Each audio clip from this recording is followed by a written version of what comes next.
à toutes et à tous. Avant-dernier numéro donc de votre émission d'information, l'actualité en débat. Nous sommes aujourd'hui mardi 28 septembre 2021. Aujourd'hui, nous aurons trois invités. Deux seront sur ce plateau avec moi et nous aurons un autre par téléphone, Adam Adjonou. Lui, il est déjà en studio avec moi. C'est le directeur de publication du journal Vision d'Afrique. Si tout va bien, Germain Pouli, le directeur de publication du journal Togo Réveil, sera avec nous sur ce plateau et nous aurons par téléphone Ambroise Dagnon, le premier responsable de ce journal L'Expression. Nous l'aurons par téléphone dans quelques instants. Adam, bonjour. Bonjour Anita, bonjour téléspectatrices, sans oublier les téléspectateurs de la télévision Espoir 47. Merci de m'avoir invité. C'est un plaisir pour nous également de partager ce plateau avec vous tous les mardis et surtout. Et la rédaction de Vision d'Afrique, que ce soit le journal papier, oui, site, ça va. Ce que, comme vous aurez dû le constater, nous avons plus braqué nos regards sur l'actualité sous-régionale, puisque c'est l'une également de nos dada. C'est depuis un certain moment, ça fait pratiquement 3 semaines. Oui, puisque l'actualité au niveau de la sous-région est beaucoup plus brûlante qu'au niveau national. Et il y a des questions qui intéressent aussi bien les Togolais qu'à l'international. Donc, on essaie un peu de projeter nos regards sur ces actualités-là et édifier nos lecteurs sur ce qu'il en est. Alors aujourd'hui, je rappelle que dans la revue de titres, nous parlerons de la crise alimentaire dans la sous-région. Eh bien, environ 3 millions d'élèves ont repris les chemins des classes depuis hier au Togo. La bonne nouvelle, le 8250 est le numéro mis à la disposition de la communauté éducative pour vite corriger les dysfonctionnements enregistrés. Adam, c'est une innovation. Oui, vous savez, on entend parler de numéro vert au niveau de téléphonie dans d'autres domaines, mais dans l'éducation, on n'a jamais entendu parler. Oui, ce sont des cas rares, mais ce qu'il faut reconnaître et approuver, nous constatons que le très brillantissime professeur de Dikokuruku, et c'est chaque jour que Dieu fait de pouvoir surprendre aussi bien le monde éducatif, sinon l'opinion togolaise dans toute sa globalité, liée au fait que, vous savez, au début de ce magistère-là, les gens avaient cru entendre qu'il avait plutôt un regard accru sur le personnel enseignant ou carrément ce qui se faisait au niveau de ce secteur-là. Mais on a constaté qu'au fil du temps, c'est quelqu'un qui veut véritablement révolutionner tout le secteur, y compris également les élèves qui fréquentent ou qu'on enseigne, pour la simple et bonne raison que l'une de ces dernières décisions prises était orientée vers un élève qu'on avait aussi sanctionné. Donc les gens ont compris tout de suite qu'aussi bien au niveau des élèves qu'au personnel enseignant qu'au niveau des infrastructures, l'on veut véritablement révolutionner l'environnement de l'éducation, en témoignant le fait que nous avions eu dans un passé récent à comparer un peu ces approches de solutions, ces innovations, les enjeux liés à toute cette politique-là avec un autre enseignant qui a déjà également aussi fait ses preuves dans la sous-région. Je vais parler de Kadiatou Diallo au niveau de la Côte d'Ivoire, qui a précédé un peu Kokoroko. Il n'y a pas longtemps, vous avez fait cette comparaison. Oui, c'était très important. Oui, c'était très important pour la simple et bonne raison que, vous savez, il est toujours très difficile de pouvoir arriver à terme d'un certain nombre d'initiatives, surtout lorsqu'on sait que, vous savez, les habitudes ont toujours la peau dure. Il est très difficile de pouvoir amener les gens à renouer avec une modernité quand on sait qu'ils ont pris le temps, 20 ans, 10 ans au-delà, à pouvoir être dans cette sphère-là. Il est très difficile. Donc, vous comprenez tout de suite que le professeur Doji Kokoroko est très audacieux.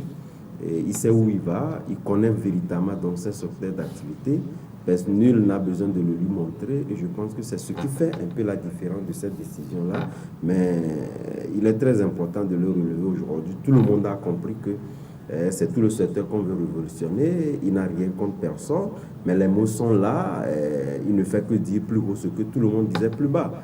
Donc vous convenez avec moi qu'aujourd'hui, il faudrait quand même que les Togolais puissent accepter de renouer. Il agit, les autres, on peut dire dénoncer en quelque sorte, mais oui. Et je pense que pour faire un distinguo, un petit parallèle, avait ses sorties intempestives liées au président de la Cour suprême. C'était la personnalité auquel on avait fait référence pour dire que le président de la Cour suprême ne doit pas seulement venir dénoncer un certain nombre de choses, il faudrait quand même qu'il agisse parce que, vous savez, aussi bien au niveau du secteur de la justice, ce sont les mêmes déboires que nous avions constatés qu'il y a longtemps. Donc, si tel qu'il a la volonté de pouvoir faire autrement des choses, il faut qu'on le voit à l'œuvre, à l'acte, que de pouvoir se focaliser sur des dénonciations. Or, il a aussi bien le pouvoir et les moyens de pouvoir prendre en partie les gens et de pouvoir véritablement les amener à pouvoir changer donc d'approche.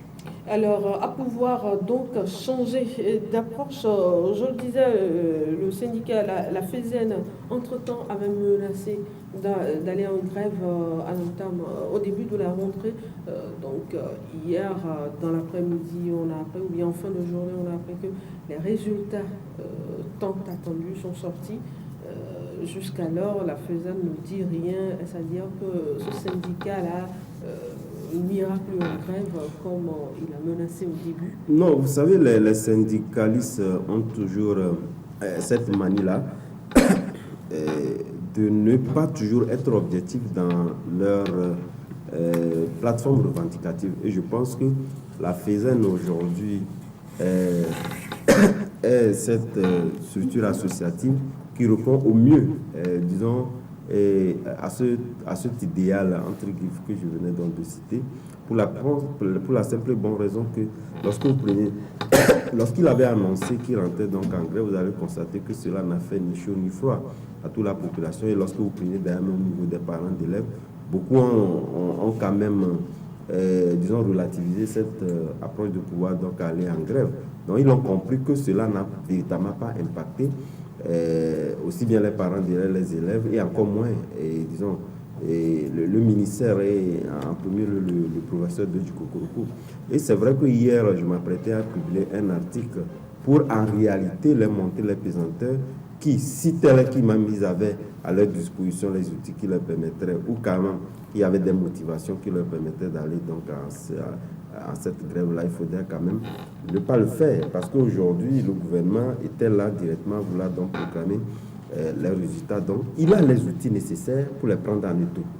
Pour les prendre en étau, donc, c'est vrai que moi, j'ai une fois jugé qu'ils étaient en train de faire de la surenchère, parce qu'aujourd'hui, lorsque nous prenons dans toute la nomenclature les dispositions mises en place, ça a été bien signifié à ces mouvements syndicaux-là, et que moi, j'estime qu'aujourd'hui, si ils ont estimé aller en grève, c'est quand même des effets d'annonce qui n'auront pas véritablement d'impact, aussi bien au niveau... Vous pensez? Oui, bien évidemment, et ça n'aura pas d'impact. Vous allez constater d'ailleurs même que personne n'a répondu à ce mot d'ordre de grève. C'est tout comme si... c'est un non-événement. C'est un non-événement. Non, c'est un non-événement, parce que comme je l'ai dit, aujourd'hui, vous voyez que les résultats sont proclamés. Donc, il a Est-ce qu'on a besoin d'attendre non, c'est pour vous dire que davantage, il avait les outils nécessaires. Si quelqu'un rentrait en grève, il a les outils nécessaires de les prendre en étau. Non seulement, quand on rentre en grève, c'est la suspension des coûts. Lui, il a des gens pour les remplacer, et notamment dans les mettre devant le fait d'accomplir Et même, il le savait pertinemment. Donc, c'est pourquoi je dis c'était un effet d'annonce, un non-événement d'ailleurs. Alors, vous l'auriez constaté, je vous le disais, Germain Pouli, le directeur de publication du journal Tout le monde sera avec nous, et bien il est là. Germain, bonjour. Bonjour Anita, bonjour à Adam, bonjour à tous les téléspectateurs de Espoir 47. Merci d'avoir fait le déplacement. Mais c'est moi qui vous remercie avec toutes mes excuses pour le retard. J'espère que je n'ai pas raté. Vous n'avez pas raté grande chose. Alors, nous étions en train de parler de l'innovation dans le secteur de l'éducation avec le numéro vert mis à la disposition du monde éducatif, le 82-50. Cette innovation-là est également de l'annonce de grève de la FESEN. Oui, l'innovation, il y a plusieurs innovations depuis que le ministre Kokolko est arrivé. Je crois que pour le moment, dans ce gouvernement qui va boucler bientôt un an, quelques ministres qui arrivent à tirer véritablement leur épingle du jeu, en tout cas qui sont visibles de par leur action et la pertinence donc, des mesures qu'ils prennent pour faire marcher leur département. Donc ce numéro, le bienvenu, il vient aider donc à signaler des dysfonctionnements qui seraient constatés ça et là. Et on sait que ce numéro a été d'une grande utilité aussi par moment, même si on ne le dit pas. Ça a permis à certains de signaler ce qu'ils observent dans ces établissements. Donc la rigueur est en train d'avoir droit de cité. Dans l'éducation, beaucoup de choses sont attendues des éducateurs et en même temps le gouvernement aussi s'organise pour augmenter les investissements dans le secteur de l'éducation qui sont déjà à 25% et qui vont aller bien au-delà. C'est-à-dire que vraiment le Togo compte sur ce secteur-là pour enclencher ou amorcer véritablement donc, son développement. C'est une innovation, elle est à saluer, on espère tout simplement que ce numéro sera utilisé à bon escient, pas de dénonciation calomnieuse, pas de dénonciation fantaisiste. Appeler juste parce qu'il faut appeler, voilà, on ne va rien dépenser. Voilà, c'est comme parfois certains sapeurs-pompiers se plaignent aussi de l'usage qui est fait de leur numéro. Certains ont dit parfois qu'ils ont dû aller, ils ont été alertés, ils sont allés. Sur le lieu, il n'y avait rien du tout. On espère qu'il n'y aura pas cela, mais toujours est-il que ces numéros verts-là ont pour objectif de faciliter le contact entre les décideurs et les bénéficiaires des services publics que nous sommes. Donc on ne peut que s'en féliciter et espérer qu'on en fasse beaucoup plus. Il y a d'autres numéros au niveau de la sécurité qui marchent bien. Au niveau de la sûreté aussi, ce numéro, je l'ai personnellement essayé une fois. J'avais une panne au bureau et vraiment ils ont été assez actifs, ils sont arrivés rapidement. Donc c'est le pays qui se modernise, on ne peut que le saluer. Maintenant, pour revenir à la grève, je crois que Adam a pratiquement tout dit. Et normalement, on ne devrait pas entendre parler de grève après la rencontre spéciale qu'il y a eu. Donc, entre le gouvernement... Vous connaissez les syndicalistes, ils ne sont jamais satisfaits? Oui, bon, mais je crois qu'eux aussi savaient pertinemment que ça n'allait pas donner, parce qu'il y a eu, je ne dirais pas un accord, mais il y a eu une entente préalable pour que la rentrée se passe bien. Donc il n'y a pas de raison qu'à la veille de la rentrée, même si l'argument avancé est valable, même si aussi là, il faut le dire, le gouvernement a promis et proclamer les résultats. Il ne devrait pas attendre qu'on lui mette la pression avant de le faire, et il aurait pu le faire. Bon, s'il ne peut pas le faire, qu'il explique aussi aux autres pourquoi ce n'est pas encore fait, pourquoi ça prend du temps. Mais on a été surpris aussi d'avoir toute cette liste-là qui a été reprise par certains médias, donc qui ont publié ces résultats-là. C'est bien pour ceux qui arrivent à renforcer donc ceux qui étaient. On espère qu'aujourd'hui le boulot se fera un peu plus avec beaucoup plus d'aisance au profit donc des élèves togolais. Alors, parlons maintenant de la santé. La présentation obligatoire du pass vaccinal à certains endroits continue de faire polémique. La conférence des évêques du Togo s'est réunie la dernière fois dans la conclusion des travaux, on a pu comprendre que le vaccin ne devrait pas être obligatoire. Alors qu'il n'y a pas longtemps, Monseigneur Barika avait invité les uns et les autres à aller se faire vacciner massivement. Adam, dites-moi, entre la conclusion présentée par la CET et les déclarations il y a quelques semaines par Monseigneur Barika, est-ce qu'il y a...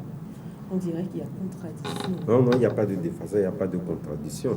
Une chose de pouvoir motiver les gens à aller se faire vacciner, mais cela ne veut pas dire qu'on leur force la main d'aller se faire vacciner. Vous savez, lorsque vous motivez quelqu'un, réellement, il faut trouver des éléments pour l'expliquer. Et je pense que les évêques, revenant sur cette question, En tout cas, Bariga avait pris une disposition en tant que patron de ce conglomérat des évêques, mais également, aujourd'hui, on constate que ce sont les évêques eux-mêmes qui sont sortis. Donc moi, je pense qu'il n'y a pas tellement de fossé entre ce qu'avait dit Monseigneur Bariga et ce qu'a dit aujourd'hui l'épiscopat. Tout simplement, c'est vrai, on encourage, et ce n'est pas aussi différent de ce que même l'État dit. Et vous savez, l'État, même si aujourd'hui on impose le pass vaccinal pour avoir accès à certaines structures administratives, etc., pour le moins jusqu'au jour d'aujourd'hui, il n'est pas obligatoire. Plus ou moins, c'est vrai que vous ne pouvez pas être dans un pays sans vous rendre dans certains endroits. Oui, au niveau, mais au-delà de ça, c'est vrai que dans la prétention, on peut véritablement dire que c'est pratiquement obligatoire, mais au même moment, n'oubliez pas que l'État aussi est conscient qu'il y a quand même une masse critique de la population qui est toujours réticente à ce vaccin-là, mais cela est motivé en fait pour amener naturellement un bon nombre de Togolais à pouvoir se faire vacciner, ou carrément une proportion qui tient compte des vaccins disponibles. Parce que l'État sait pertinemment que si tous les Togolais se mobilisaient pour la vaccination, on n'a pas les vaccinations, on n'a pas des vaccins en nombre pour vacciner tous les Togolais. Mais je pense que cette mesure-là va permettre d'abord d'éviter à ce qu'on puisse aller, disons, à des vaccins, à la préemption des vaccins, etc. Mais quelque part, je pense que ce n'est pas une mesure assez coercitive. En tout cas, moi, il y a certaines administrations que moi j'ai évité ces mesures-là. Vous l'expliquez, je pense qu'il y en a qui comprennent lorsque vous avez des mesures barrières, ils comprennent, on vous laisse rentrer. Ce n'est pas fondamentalement une mesure coercitive que, voilà, 100% lorsque vous ne l'avez pas, vous l'avez pas. Non, il y en a également qui ont des comorbidités qu'aujourd'hui, ils ne sont pas prédisposés à se faire vacciner.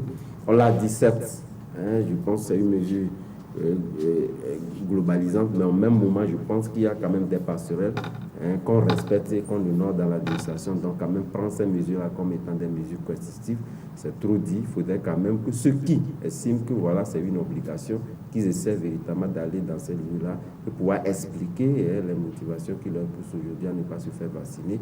On ne les tiendra pas à ces rigueurs et en disant voilà, automatiquement, vous n'aurez pas accès à ces lieux-là. En tout cas, moi, j'ai fait l'expérience. J'espère que vous êtes dans le secret des dieux. Non, ce n'est pas une question de secret. Je vous dis que moi, il m'est arrivé même... il m'est arrivé récemment où j'ai oublié ma carte vaccinale et je devais avoir accès à une structure administrative. De toutes les façons, je n'ai pas eu de difficulté à avoir accès. On ne m'a pas dit, voilà, tu ne l'as pas, voilà, tu n'auras pas accès. Donc, je pense que la mesure, elle est là, mais au même moment, il y a des passerelles. Et puis ce sont des humains qui sont là, ils essaient également de comprendre lorsque les motivations avancées tiennent la route. Il n'y a pas de raison qu'on vous refuse l'accès de ces lieux-là. Alors, Germain, Monseigneur Bariga qui invitait il n'y a pas longtemps à aller se faire vacciner au même moment, la conférence des évêques qui estime que le vaccin ne doit pas être obligatoire. Contradiction? Non, il n'y a pas de contradiction. Personne n'a dit que le vaccin est obligatoire. Donc, si l'État veut rendre le vaccin obligatoire, il va prendre les mesures et ça va s'imposer. Donc, pour le moment, l'État n'a pas dit que le vaccin est obligatoire. L'État a conditionné l'accès à certains sites qui sont publics à la vaccination. Donc, si vous n'allez pas dans les administrations publiques, vous n'avez pas présenté la preuve. Est-ce que vous pouvez vivre dans un pays sans... Oui, mais c'est un choix. C'est-à-dire que ceux qui sont dans ces administrations sont vaccinés. Vous ne voulez pas vous faire vacciner, mais vous voulez aller là où les gens sont vaccinés. Donc, c'est comme si vous allez pour apporter la maladie aux gens. Donc, dans les administrations, on a obligé les gens à se vacciner pour ne pas contaminer ceux qui viennent. Donc, je crois que c'est assez normal. Si vous estimez, c'est-à-dire que vous estimez que moi, je ne vais pas me vacciner, je m'exclus de la vie en communauté, puisque c'est en communauté qu'on attrape cette maladie.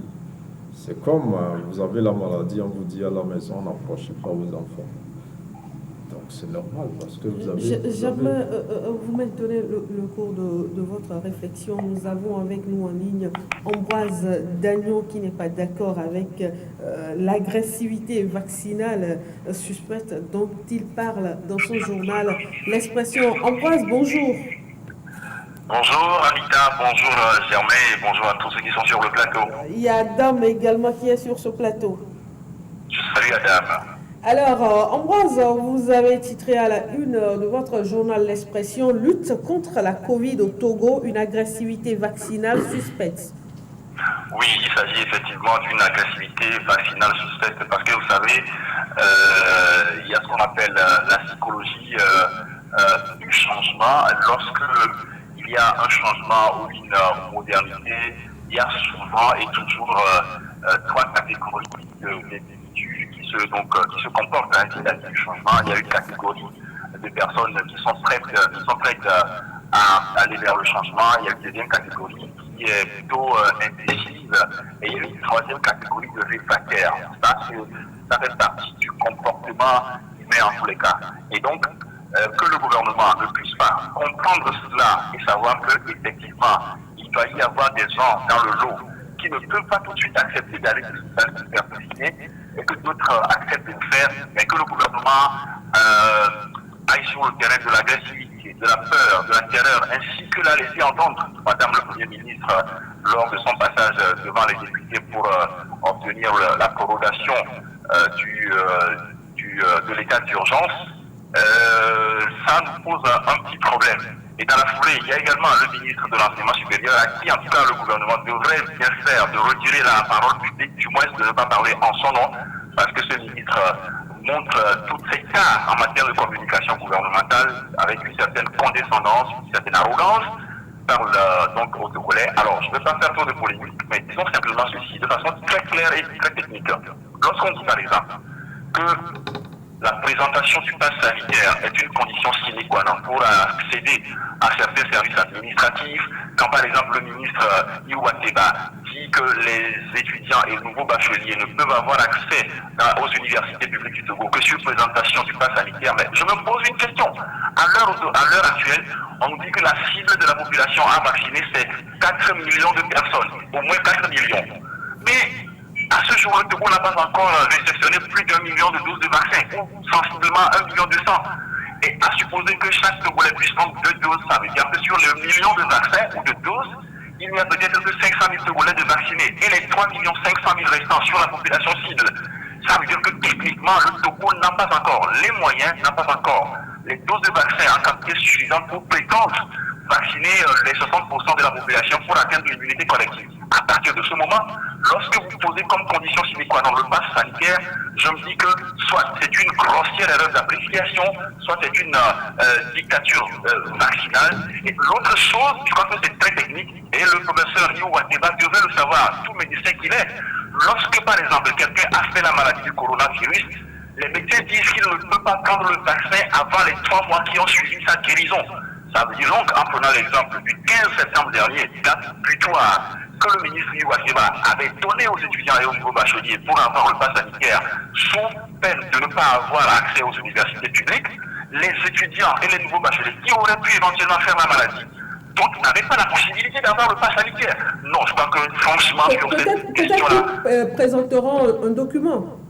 Non, justement, c'est pour taper les communiqués, les différents communiqués des ministères, les différents communiqués des services publics et même de certaines institutions de l'État qui conditionnent l'accès à leurs enceintes à la présentation du pass sanitaire devraient normalement dire soit présentation du pass sanitaire, soit présentation d'un résultat positif du test PCR, pardon, négatif du test PCR, mais dire simplement que sans le pass sanitaire, on ne peut pas avoir accès, c'est de la discrimination, c'est de la stigmatisation. Alors votre problème, c'est au niveau du pass vaccinal tout court.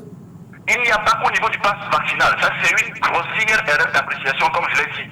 Ça c'est cela. Mais d'un point de vue de communication, je crois que l'agressivité dans laquelle le gouvernement fait, c'est horrible, parce qu'on ne peut pas obliger les gens à se faire vacciner, même si vous voulez que les gens comprennent.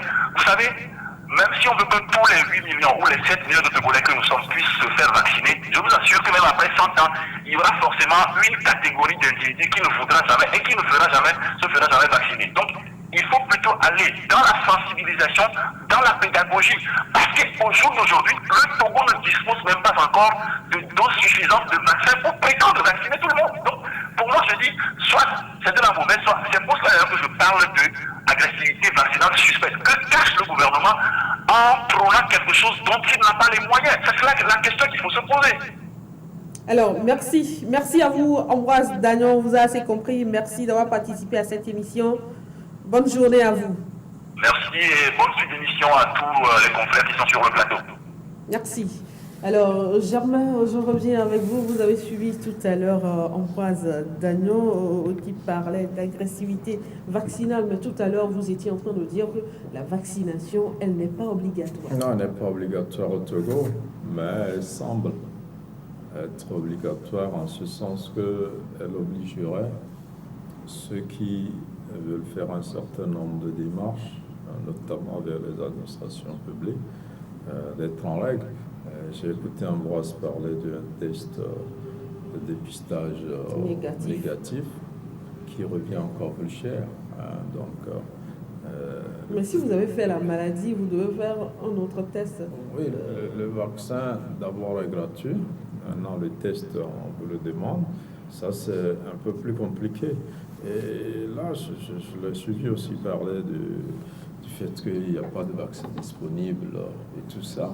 Et on ne peut pas.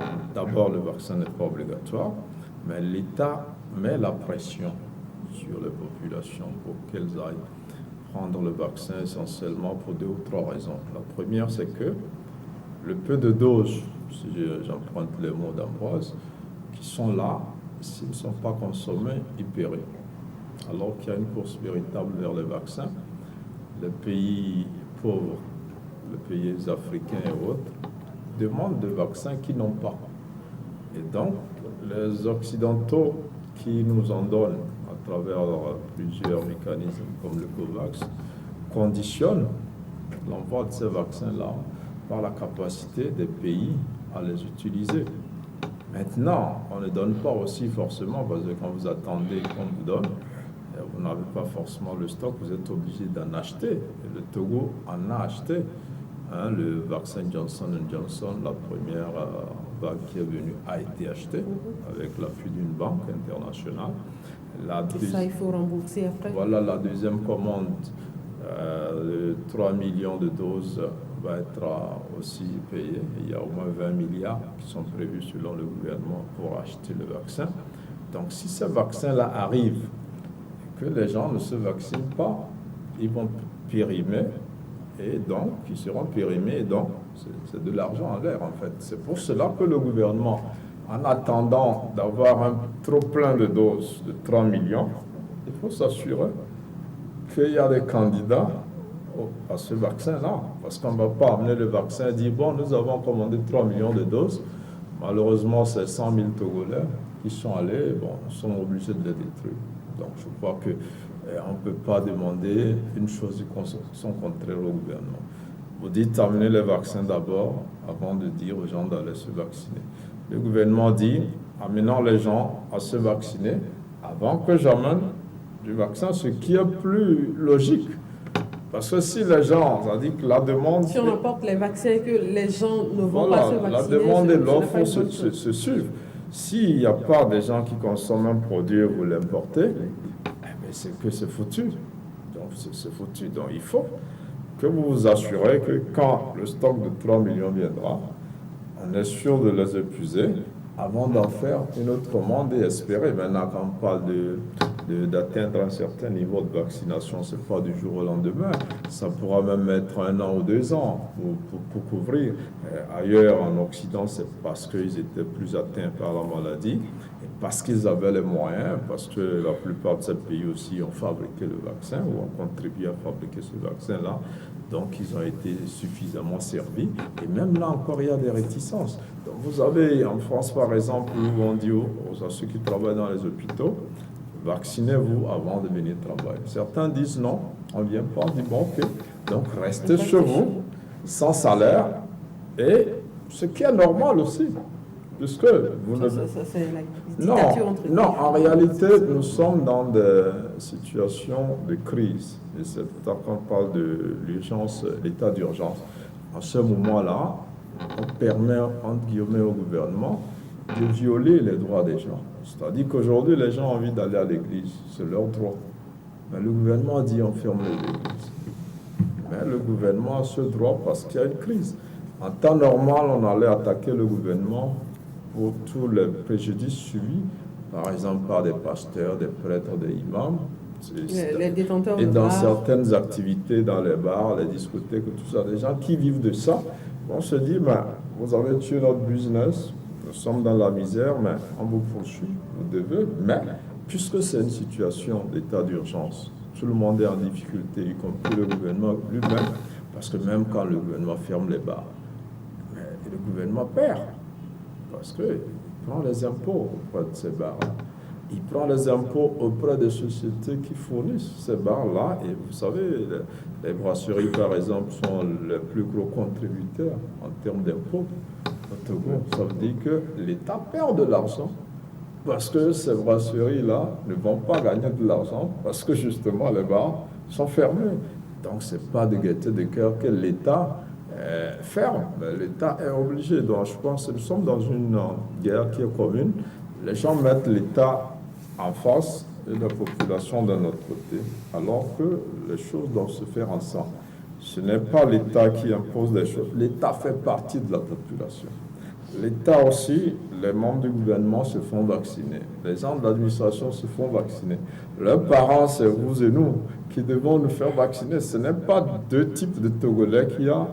Un type de Togolais qui impose à d'autres Togolais des vaccins. C'est une situation qui s'impose à tous les Togolais. Surtout que les gens ne maîtrisent pas cette maladie et que pour le moment, la seule petite issue qu'on a, c'est la vaccination, qui n'arrête pas totalement, mais limite énormément les dégâts. Donc je crois qu'il faut y aller maintenant. Tout le monde est devenu expert. Et on n'écoute même plus les experts parce que tout ce qui se fait aujourd'hui par l'État, les gens oublient de dire qu'il y a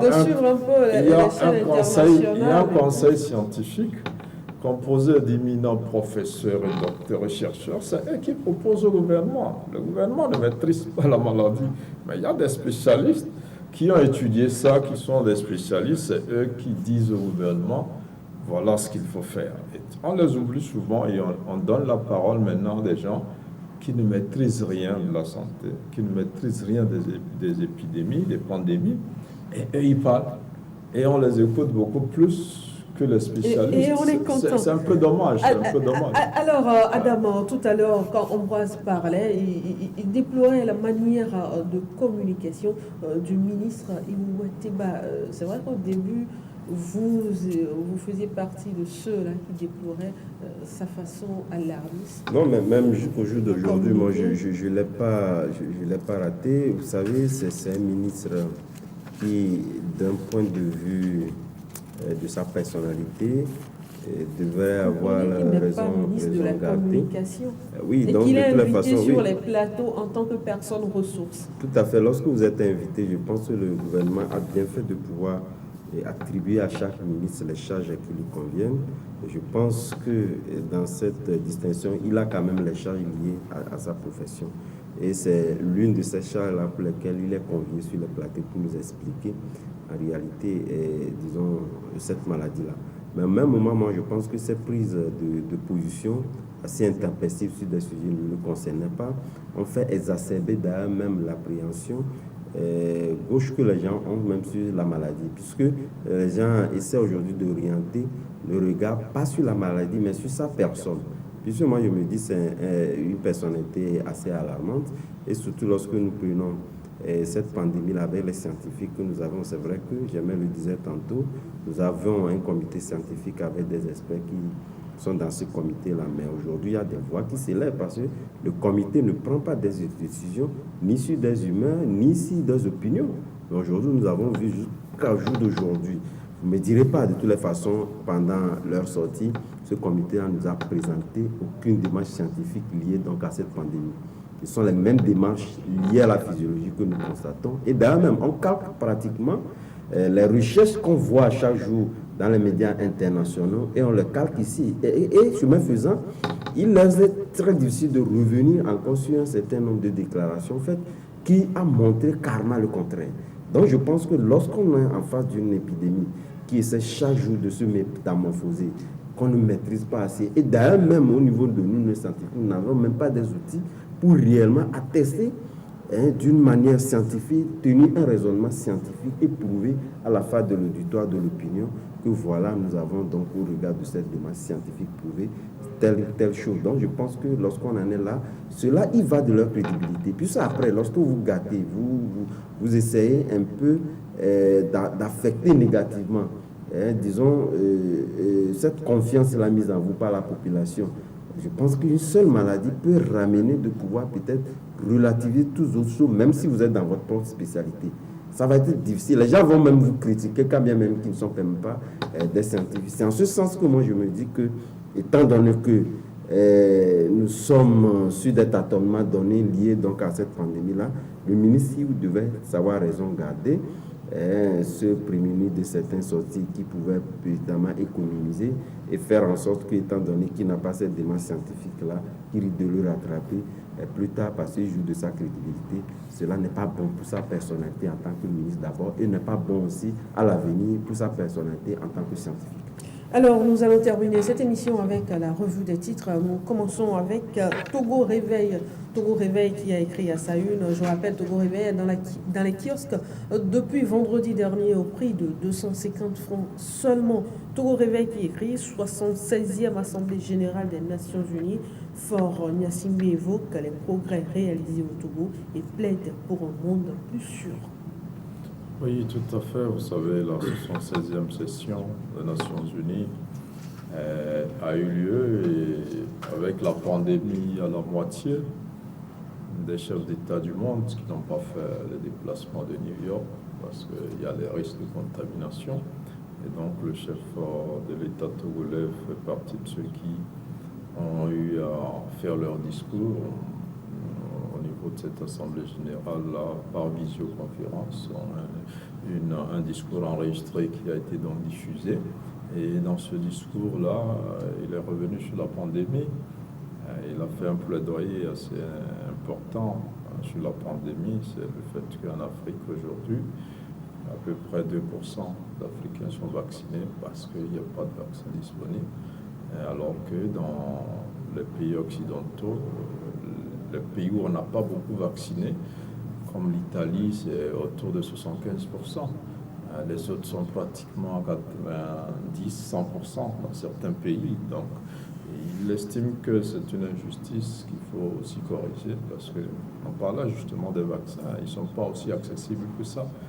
Il faut les rendre accessibles. Les efforts sont faits, mais restent insuffisants. Il faut plus de justice. Et il a fait ce plaidoyer-là. Il se soucie de la santé de sa population, il n'a pas manqué maintenant de parler de ce qui nous intéresse, nous, en tant que Togolais, de vendre le Togo aussi. Et donc, comme tout bon président, il a présenté les avancées dans notre pays, ce qui est fait.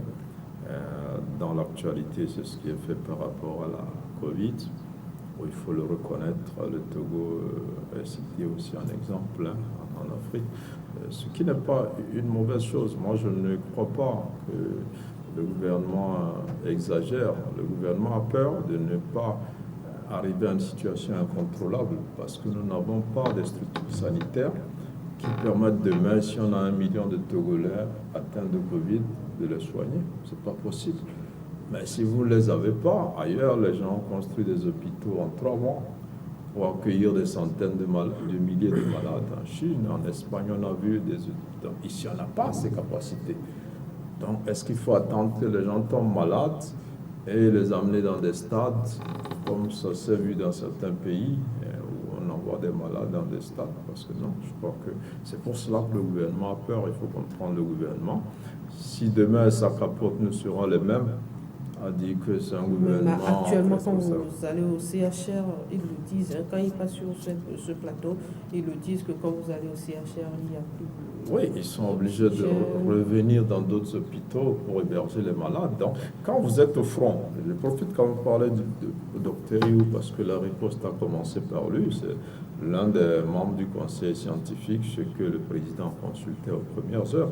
N'oublions pas qu'il est le doyen de la faculté de médecine, donc c'est pas n'importe qui. Quand vous êtes au front, vous vous battez d'abord au début de cette maladie, c'est pas tous les agents de la santé qui acceptaient de prendre en charge les malades de Covid. Tout le monde avait peur.